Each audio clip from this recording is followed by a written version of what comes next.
Bakit kaya minsan, yung mga problema natin, paulit-ulit na lang? Kasi, hindi natin hinahanapan ng solusyon. Earlier this morning, meron ako nakausap. Ang sabi niya, lagi na lang ako nagigising sa madaling araw.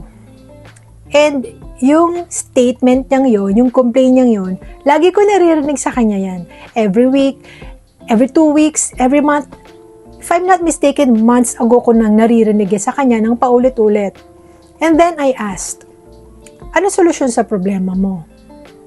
Ang sagot niya, hindi ko alam. Exactly.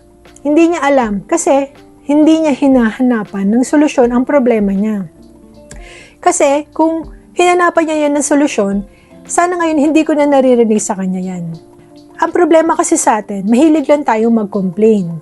Pero ang solusyon, hindi natin hinahanap. Yung causes ng mga problema natin, hindi natin inaalam kung ano. Kaya, hindi nakakapagtaka na yung problema natin last week, yun pa rin yung problema natin today.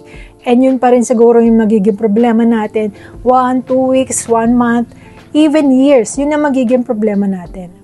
Kaya, hanapan natin ng solusyon yung problema. Focus on the solution and not the problem. Otherwise, yun pa rin ang magiging reklamo mo next week.